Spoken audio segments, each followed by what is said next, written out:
E desta volta o noso circo de bacterias vístese de Samaín. O circo de bacterias máis terrorífico dirixido por Esteban Fernández Moreira. Esteban Fernández Moreira é o noso microbiólogo de cabeceira, investigador na Universidade das Américas en Quito, Ecuador. E sei que desta volta imos falar do necrobioma. Este é un concepto novo para nós. Hola, que tal, Manuel? Moi boas tardes. Pois sí, isto é un concepto que veñen traballando dende hai 10 anos varios grupos, non? Da Michigan State University, tamén Hawaii, Mississippi. Eles o que están facendo é empregar bacterias, lendo o xenoma de bacterias de xente morta para determinar a hora en que morreron.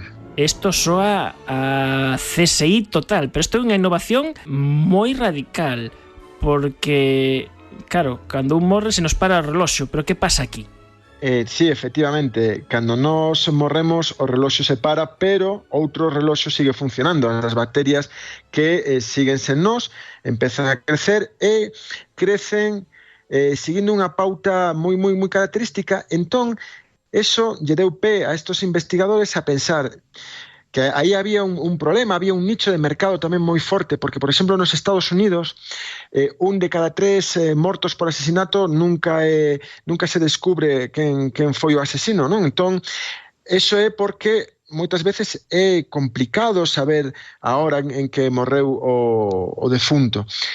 As bacterias permítenche, por exemplo, facer este cálculo que con outras técnicas non podes. Por exemplo, hai moitos entomólogos forenses que eles saben que cando unha persoa morre, aos minutos xa as moscas empezan a poñer ovos, e logo os ovos ábrense, aparecen as larvas, e seguindo todo o proceso poden determinar e decir, bueno, pois este cadáver é de fai 4 días e medio, con certa precisión. O que pasa que, por exemplo, en inverno, en certos lugares non hai moscas, entón non tes ese tipo de ferramentas.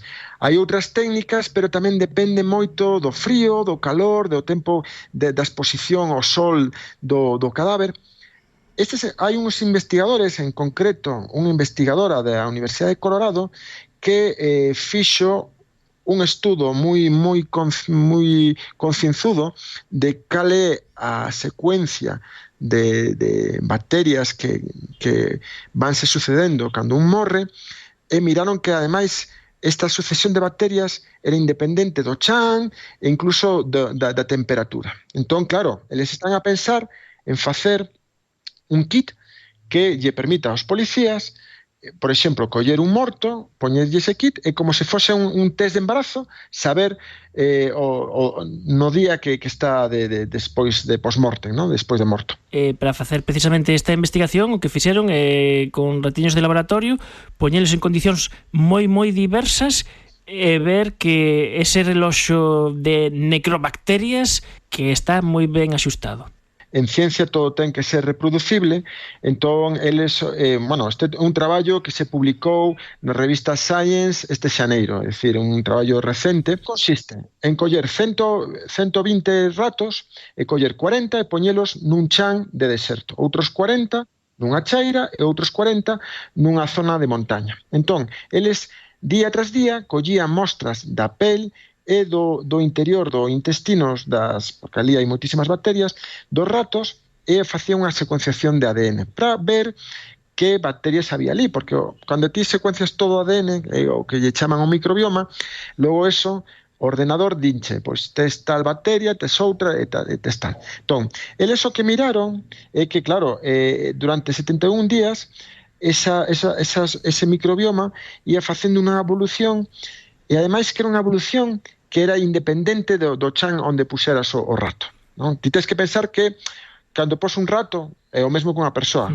Primeiro, cando ti estás morto, xa non tes sistema inmune, xa non tes defensas, entonces as bacterias empezan a sair ao mellor dos intestinos ou da boca, da nariz, empezan a conquistar outros sitios.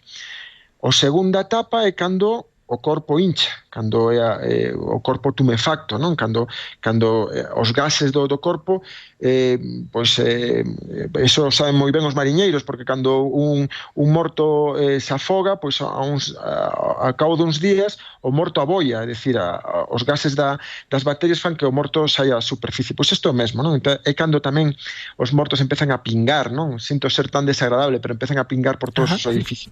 O si pode ser. Chega un momento. Sí, hoxe que estamos en nosa main pódese.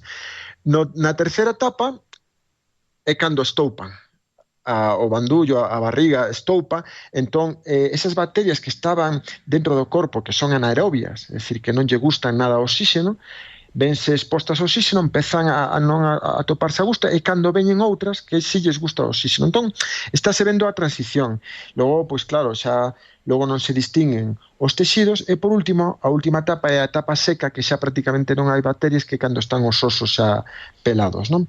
Entón, o fixeron con ratos, 71 días, collendo mostras de pel e do interior, e miraron que esa secuencia era unha secuencia totalmente, digamos, fiable, non? E agora hai moitísimas expectativas para levar isto á parte comercial, claro. Esta ferramenta pode servir para saber a hora da morte, pero incluso estas investigacións abondan máis e poden saber máis datos. Isto é o traballo desta investigadora da Universidade de Colorado, que se chama Jennifer,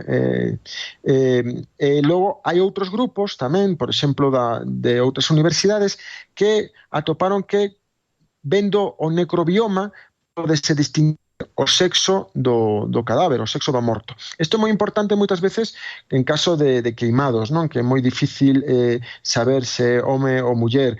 Tamén miraron que o microbioma, neste caso necrobioma, da xente que é drogadicta, é un necrobioma característico, é un necrobioma distinto ás persoas sanas, porque claro, ti estás consumindo químicos, os químicos os sudas, e obviamente eso fai que crezan unhas bacterias e non outras. Incluso están vendo que, por exemplo, a pel do difunto e a do seu móvil, ou de, por exemplo, obxetos que estiveran perto dele, que ele estivera fuchicando ou tocando e tal, teñen a mesma pegada microbiolóxica, co cual esta técnica non somente no futuro servirá para saber o tempo que pasou, que transcurriu dende o asesinato, senón tamén para saber un pouco o rastro, saber onde estivo pois esa persoa pois tocando os obxetos. Pois atención aos forenses, atención aos guionistas de CSI e novelistas de novela negra, que agora imos ter que estudar microbioloxía para resolver os crimes.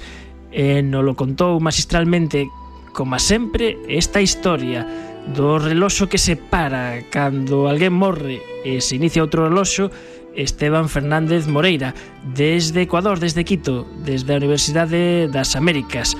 Moitas gracias a vos e disfrutade do Samaín. Efervesciencia. Patrocinado pola FECIT, Fundación Española para a Ciencia e a Tecnoloxía, Ministerio de Economía e Competitividade, unha colaboración da Universidade de Santiago e a Radio Galega.